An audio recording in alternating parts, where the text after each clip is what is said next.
Good evening, ladies and gentlemen, and welcome to this edition of Primetime Newscast in the English language on Canal International. I'm called Morinzi. It's exactly 6:15, and we take you around the globe at top stories.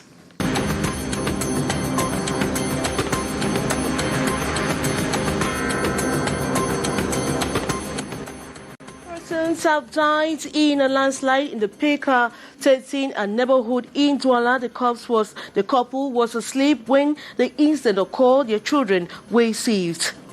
And pressure continued to mount across Africa and the world at large for the release of one of Africa's most influential tech woman, Rebecca Enonchong, arrested and detained in Douala. And closed station versus completely deserted premises. This is ambience at Avenue de Cadé, an agency in Yaoundé, and Solidarité Voyage agency in Yaoundé, as government shuts them down on temporary basis. Those were major stories. The details right ahead.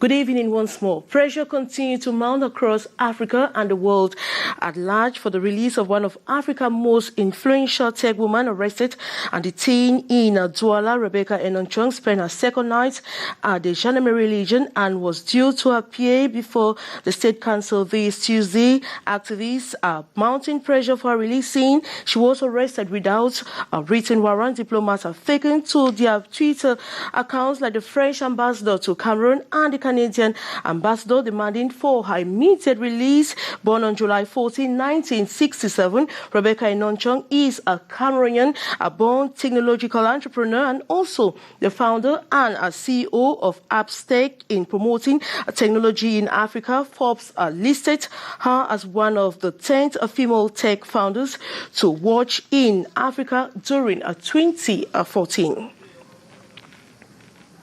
Now, 2 persons have died in a landslide in Peka 13 in Cameroon's economic city Douala. The couple were asleep when the incident occurred. Their children were saved. Littoral governor and other administrative authorities were at the site to take stock of the situation. Gladys Ambodibang reports. It is in this soil that the remains of Zonken George and his wife were retrieved by rescuers this August 12, 2021, in the Peka 13 neighborhood in Douala. A wall and a mass of earth reportedly fell on their house at about 4 a.m. while they were asleep, burying them instantly. Their 4 children were saved. My younger brother woke up and discovered the wall had collapsed. He went and called my father, but he didn't respond. He went behind and discovered the wall of my father's room was down. He alerted the population. Aux environs de 5 heures, at about 5 a.m., the population informed me of the landslide. I went there and we started digging and searching for the remains. We discovered 2 corpses, Mr. Zonken and wife. They were living in a dangerous site. It is the wall of a neighbor that collapsed and fell on their house. The landslide has been blamed on the ceaseless rainfall that has hit the economic capital for 2 days. Littoral's governor Samuel Dieudonné Ivaha Diboua and other administrative authorities were at the scene of the incident to take stock of the situation. Those who are remaining there, maybe when they are going to sleep, they cannot see the day after. So I'm asking them to quit the place and to be sure that they have to consult at a given place where there's no danger. The family of the deceased and the population are unconsolable and are still to come to terms with the death of the Zonkens. Traffic was perturbed for several hours in Cameroon's economic capital, Douala, today, precisely in the Bonamusadi neighborhood as a result of floods that submerged the Mbanya Bridge. Several homes were affected. Traders and workers were equally stranded. As we hear in the following report with Gladys Ambo-Tiba. This was the atmosphere in Banya, Bonamusadi, in the Douala 5 area, this August 12, 2021, after 2 days of heavy downpour in the economic capital. The neighborhood is flooded, the road almost impracticable, and the Banya Bridge submerged by water. This provoked traffic hold-up for several hours. Some inhabitants were obliged to board bikes to transport them across the water before taking taxis to their destinations. This caused many in the area and environs who use this stretch of road to be late or completely absent from work.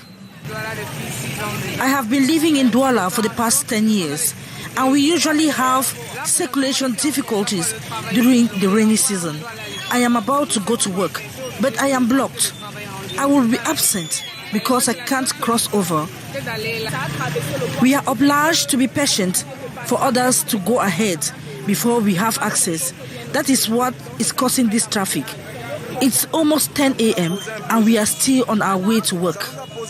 According to these inhabitants, it was at about 3 a.m. that the neighborhood got flooded, and he began taking measures to save his family members and property.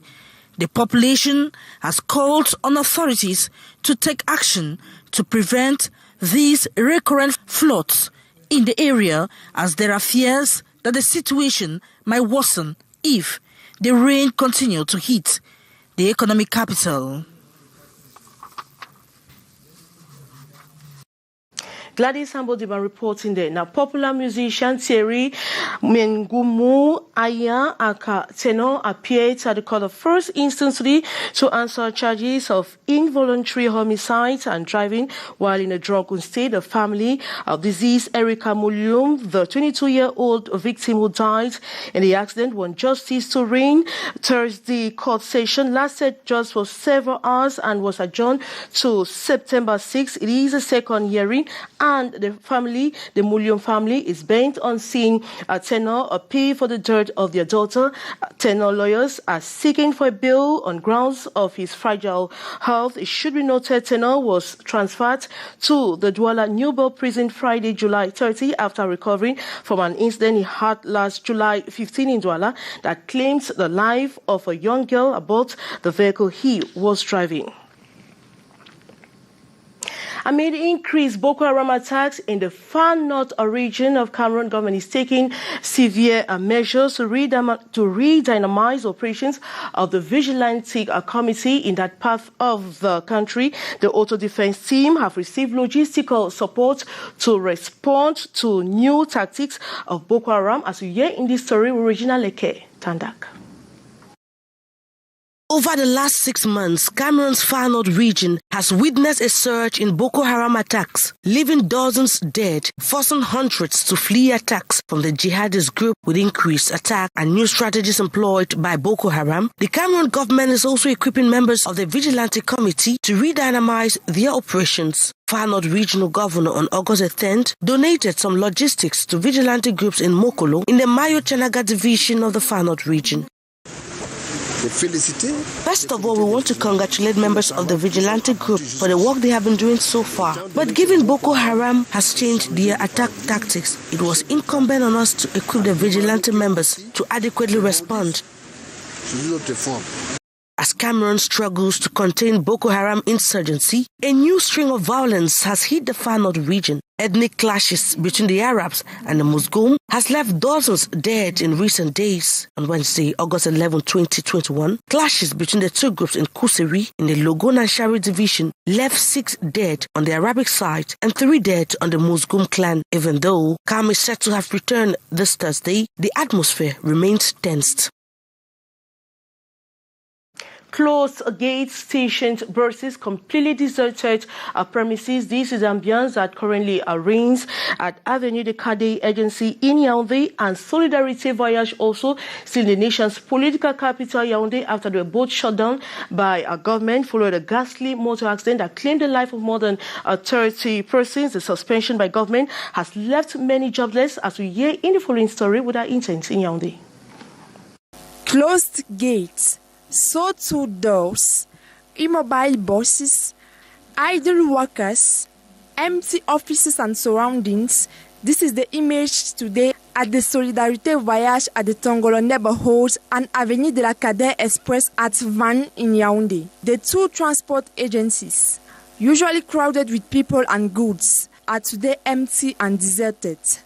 The price they are paying for their involvement in the tragic road accidents recently. This situation affects both the heads of the agencies, their different workers and drivers, today jobless. Avenue de la Cadet has at least 300 workers, and each of them have children and wives. That is, over 100,000 of Cameroonians are jobless. Our drivers are here, and we are waiting for the final decisions of the minister. The irresponsible attitude of the agency officials and their drivers, but also the narrow roads, they equally call on the government to be responsible and equitable in decisions. We have to say the truth. The government is not doing its job. Look at the road of Betwa. It is very narrow. Apart from the suspension of these agencies by the Minister of Transport Jean-Ernest Messena Bibehe, also insists on the obligatory wearing of seat belts, health control and driving license for all the drivers in order to reduce the rates of accidents on our roads. Recalling here that Solidarité Voyage and Avenue de la Cadet Express are victims of a recent sanctions by the Transport Minister last August 10th following road accidents that claim over 30 lives. 14 cases of the new Delta variant COVID-19 has been detected by Central Pasteur between the months of May and July in the towns of Yaoundé and Douala, confirmed in a note addressed to the Minister of Public Health and circulating on the social media. This Indian variant, which is reputed to be more fierce than the others, comes at a time when the respect of barrier measures has gone drastically down in Cameroon. The details would be Trace Ngamu. The new Delta variant of COVID-19 is likely to find a fertile ground among the population here in Cameroon. This as the respect of preventive barrier measures have been forgotten and non-adhesion to vaccination is rife, and as such makes country vulnerable to the COVID-19 pandemic. This far, the Alpha variant has been circulating for several weeks, but now the Delta variant has come. Concern. Because the Delta variant has this characteristic of high transmission. We just discovered this, so probably we are around 2, 3, 4, 5, less than 10%. Stebbin also asks, it tends to create severe form of the disease, and that is worrying because it can really trigger the third wave, and this is what actually we have seen in many countries. It is estimated that 80% of death today in Africa is due to the Delta variant. Some 21 African countries are victims, like 132 others in the world. The WHO country representative to Cameroon adds that the government should continue preparing the health system, very important for the third wave, and this goes with good communication. The population should respect public health measures and get vaccinated. So I am fully vaccinated, and as such, I am not really afraid of the third wave. So if the third wave comes, I'll go through it. Even if I get infected, it's very unlikely that I will develop a severe form of the disease, get into hospital, get oxygen, get intubated, and eventually die. So that's really the power of vaccination. This is against the backdrop of the discovery of some 14 cases of the new dangerous Delta variant of COVID-19 pandemic by Central Pasteur in Yaoundé and Douala. In line with the AIDS-free holidays campaign, some peer educators in the Central region have been schooled on how to better educate other peers on how to handle sexual behaviors. Some 141 peer educators answered present at the exercise this Thursday in the nation's political capital. The details with Beatrice Ngamu. What AIDS-free holiday campaign? Why? For what objectives? Manner to approach their peers among many. The lessons offered peer educators of the Central region today in Yaoundé. There are about 141 peer educators recruited by the African Synergy and Central Regional Technical Group being drilled on the necessary knowledge they need to better sensitize their peers on the field. Area of focus: HIV/AIDS, STIs, sexual behaviors, good use of female and male condom, and COVID-19. Inculcating them the new notions which concerns notably risky sexual behaviors, the essential message to behaviors that limit risk to vulnerability to HIV. There is also the notion relative to COVID-19, so that the campaign can be risk-free, fighting HIV and AIDS and COVID also. The peer educators also receive skills on the new approach of communication, the good use of the social media for sensitization. We want to talk here about Facebook, WhatsApp, Twitter, Instagram, Telegram. All those social medias are used nowadays to sensitize, to conscientize the youth. Young people aged 14 to 24 are the main victims of the pandemic. Important they become major players in the fight against HIV and AIDS also. They have trained us to abstain from it. You need to use preventive measures. If you're having your sex partner, you need to use condoms to protect yourself. If you are somebody that have not done the HIV test, you need to do the test first to know your status. Communication for behavioral change through peer educators remain the best approach to reduce risky sexual behaviors and so limit vulnerability to HIV/AIDS. The training of peer educators is in line with the 19th edition of the AIDS-free holiday campaign. This 2021 is under the theme HIV or COVID-19, you can protect yourself, stay alive. And traditional practitioners in the littoral region have held their General Assembly. The goal was to weed out charlatans, especially those who are capitalizing on the COVID pandemic to propose unfounded concoctions of COVID-19. Kejan Henry Atembe reports. African Pharmacopoeia is putting up a strong fight against the coronavirus pandemic. Though many in Cameroon have come up with a panacea against COVID-19, there is no doubt that their research remains contested. Some have come up with concoctions of doubtful findings. That is why the Association of Traditional Practitioners of the Littoral Region have summoned their members to right the wrongs, bring sanity in the sector, and to weed out charlatans. We have seized the occasion to sensitize them since we know the benefit of this medicine in this our country. We have to see the evolution of the COVID-19 and the health of the traditional medicine in our country. So we are here to encourage them, and we have asked them not to deal with those who cannot give something good for the society. The representative of the Littoral Regional Governor flagged off the General Assembly on August 11, 2021. Despite being invaded by charlatans, some traditional practitioners have been recognized for their hard work. They were knighted by the representative of the governor on behalf of the head of state. Thank you so much for watching. We will have news coming up in the French language at exactly 1950. This never Senkan, which is Leng and Leng Kanga. But coming up next is the brief with Liu Piege. As for me, it's tomorrow. It's another day.